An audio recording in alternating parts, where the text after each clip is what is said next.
జిల్లాల పునర్విభజన పేరుతో హుస్నాబాద్ను తిరిగి కరీంనగర్లో కలిపితే పెద్ద ఎత్తున ఉద్యమాలు చేస్తామని హెచ్చరించారు మాజీ ఎమ్మెల్యే వడితెల సతీష్.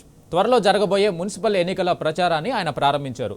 తాను ఎమ్మెల్యేగా ఉన్న సమయంలోనే హుస్నాబాద్కు ఆర్డీఓ ఆఫీసు, ఏసీపీ ఆఫీస్ నిర్మించామన్నారు. హుస్నాబాద్ నియోజకవర్గానికి బీఆర్ఎస్ ప్రభుత్వం చేసిన అభివృద్ధి తప్ప మంత్రి పొన్నం ప్రభాకర్ చేసిందేమీ లేదన్నారు. ఎవరి లాభం కోసం హుస్నాబాద్ను కరీంనగర్లో కలపడానికి కుట్ర చేస్తున్నారని ప్రశ్నించారు సతీష్. అసెంబ్లీ ఎన్నికల సమయంలో ఇచ్చిన హామీలను అమలు చేయని కాంగ్రెస్ పార్టీకి మున్సిపల్ ఎన్నికల్లో తగిన బుద్ధి చెప్పాలన్నారు. త్వరలో జరగబోయే మున్సిపల్ ఎన్నికల్లో బీఆర్ఎస్ అభ్యర్థులను భారీ మెజార్టీతో గెలిపించాలని కోరారు వడితెల సతీష్.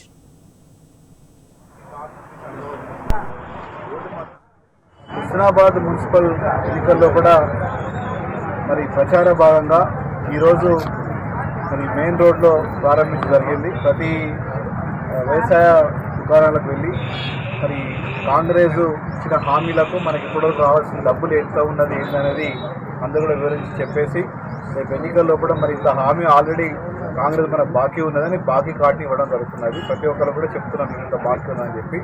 మరి ఇదే కాకుండా రేపు వచ్చే ఎన్నికల్లో కూడా బీఆర్ఎస్ పార్టీ కారు గుర్తుకు ఓటేయాలని చెప్పి కూడా మేము అడగడం జరుగుతున్నది.